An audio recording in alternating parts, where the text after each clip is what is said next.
How can we change our attitudes and become luckier? This is a topic, actually a question that is quite interesting because it assumes that we can really control if we become luckier or not. So it's saying implicitly that our luck is related to our attitudes. So usually when we say I'm lucky or I'm unlucky, we are not really thinking anymore about what this really means. So we sometimes we don't think about that, and we just say, okay, I'm lucky or I'm unlucky, and it's a truth. It's like a vision of the reality, a perception of who I am or what my life is. And I would like to understand actually with you if luck is something that we can really cultivate, that we can really control in a certain way, recognize, and also embrace. So I want to say what research actually shows. Research shows that luck is not just something that happens to us, but it's something that is really deeply connected to our attention, our beliefs, and our actions. So there are studies on that, and in a study, a group of um, youngsters were divided in people that were perceiving themselves lucky and people that were not perceiving themselves lucky, and then it was asked to them without they were unaware of what the study was, and they were it was asked to them to go into a coffee shop and buy a coffee, nothing else. There was a note of I think $20 outside on the ground. People that were thinking about themselves and talking about themselves as lucky, they noticed the note and they took the note. And then when they were going inside the coffee shop, they were buying a coffee, and then they were talking with other people, creating connections, and then those connections were really giving them opportunities. People that were defining themselves as not lucky, they were not noticing the notes and the money on the ground, and they were getting inside, taking a coffee, and then going away, getting away. So this was something interesting, and actually there are also other studies on that. But it's so luck is not really magical thinking. We are surrounded, and everywhere online now, there are so many videos, courses, people that are telling us, I'm gonna teach you this exact practice, so you will really get from the universe. The universe will respond to you, or will give to you what you are asking for, and many other things. Like I've been watching so many of these things because I'm always studying this topic. It's something that really fascinated me since I was a child, and actually, luck. Always the research shows that luck tends to appear more often in the lives of those who stay open to possibilities. This is something that also is said in many videos online. Know how to connect with others. So the network is always something really important. The more you connect with others, the more possibilities will happen to will be available for you. Then um, people that take calculated risks are tends to be more lucky, and then also people that that tend to reinterpret actually setbacks as opportunities. So this is not a magical thinking, but it's more how we are built, how our brain is built up, was built up. So in this presentation, as an expert in schema therapy, I'm going to talk about lack in terms of schema therapy. How can we can explain how can we explain lack in terms of schemas, coping strategies, and I'm going to talk about this for whom don't know anything regarding this topic. So after talking about schemas and copings and how they affect our lack, I'm going to talk to you, I'm going to list you 15 practical techniques to really try to train your mind and also how you feel emotions to become more open to fortune, to what we call fortune. So, what are schemas? As I said to you, I was trained by Jeffrey Young, the creator of schema therapy, and Jeffrey Young really found out that every human being has needs, emotional needs and relational. When we were born, actually, we were born with these emotional needs. They were like requests to the environment around. Usually, because we were infants, we were with our mother and with our father. And so if these requests, these needs that we were expressing through our crying and our sounds were really interpreted in the right way and recognized, accepted, tolerated, and also were met by our significant others, we were going to develop what Jeffrey Young called adaptive schemas. But in the case we were not receiving back what we were asking for, like as if our needs were not really met adequately by the significant others that were taking care of us, then we were developing, we could have developed maladaptive early schemas. And these maladaptive schemas, or these schemas in general, really are deep patterns of emotions, beliefs, physical sensations. They tend to be created in our mind through the relational experiences, very early relational experiences. And so the way we were taken care of by our parents or by the significant others really had the power to shape the neuronal connections in our brain. So they were creating like clusters of neuronal connections. Neurons are the cells in our brains that are really the ones that are communicating between them and really deciding everything regarding our body, how our body has to really function, and as we have to function as human beings. So depending on what kind of experiences, these clusters of connections are different, as I said to you. And depending on the kind of experiences, we can develop maladaptive schemas or adaptive schemas. Maladaptive schemas, Jeffrey Young found out 18 maladaptive schemas.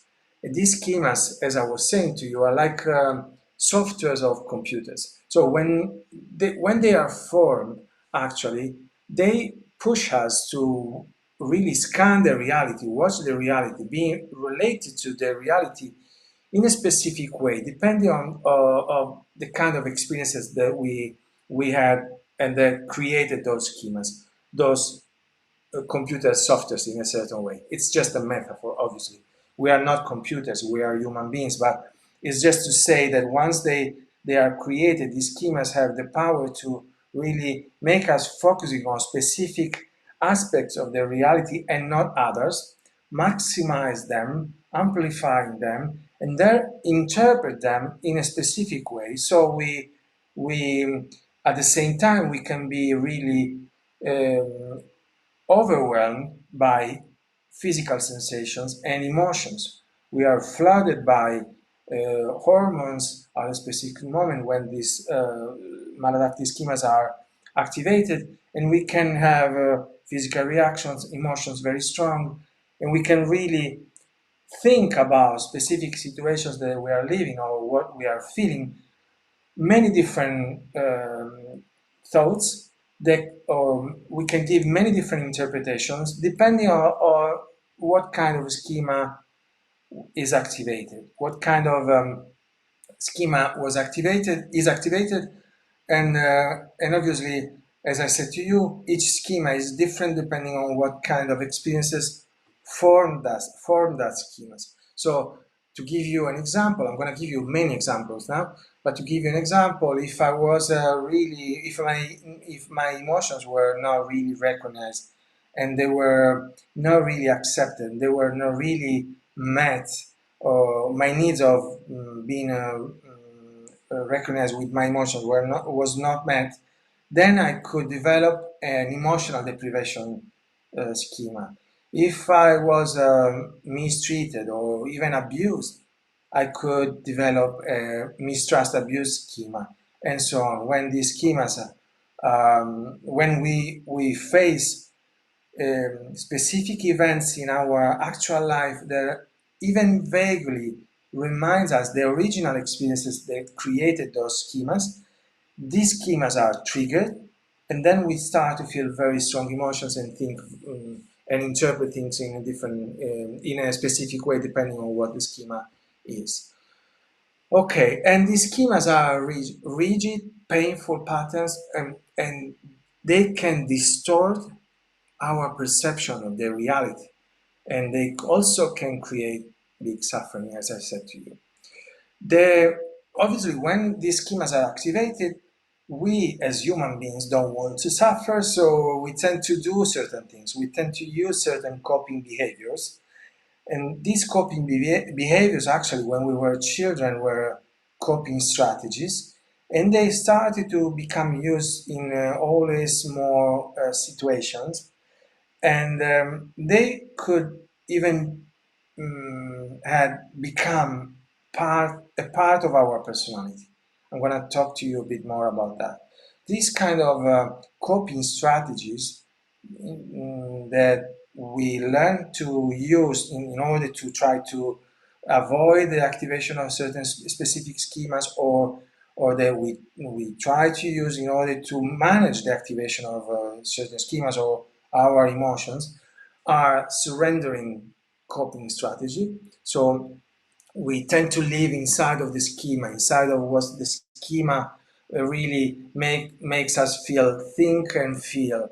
So we tend to confirm the schema and or create a reality around us that really put us always in the same position and always in front of the same kind of situations that are always confirming the schema. So I can see that even if have the perception that we are trying to do certain things to change our life, then we are always facing some kind of experiences, same kind of relationships, and so on.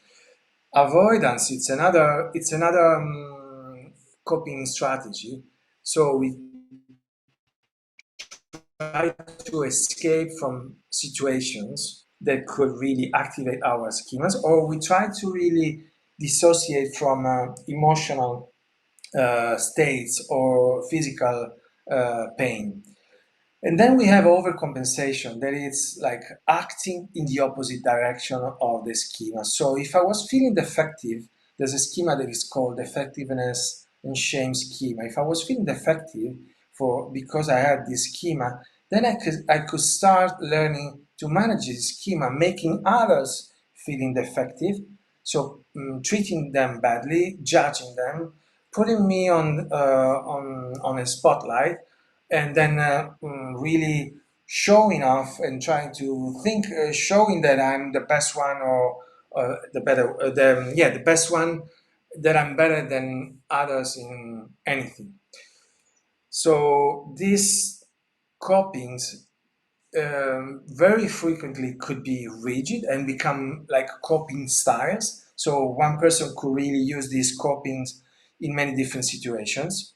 And they could also be, I could also use different strategies in different situations. So I could avoid somewhere in some moments, I could surrender in some others, and I could overcompensate in some others.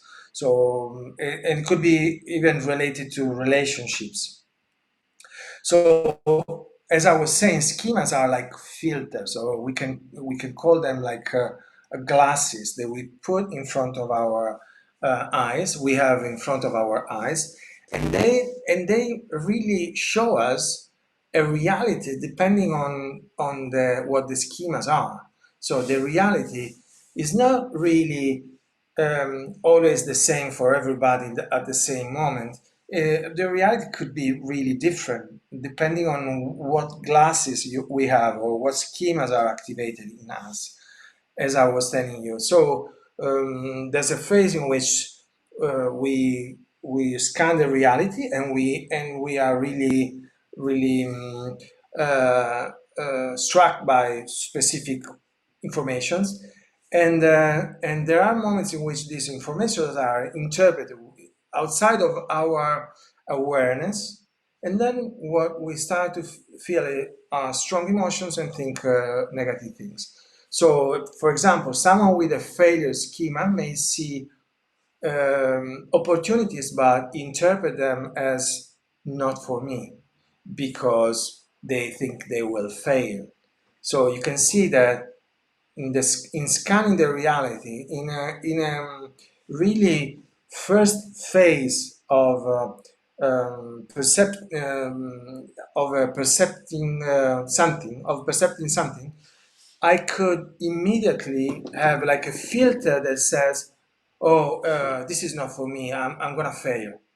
So immediately my reality will be different from what actually could be because of that schema. Someone with an abandonment schema may sabotage a relationship because, let's say, they can say, "I'm unlucky because I cannot find the right person. I'm unlucky in love." So I can have an abandonment schema and do anything. So at the end, I will be abandoned. Anything to confirm actually my schema. That is actually a surrendering coping strategy that will actually confirm my schema.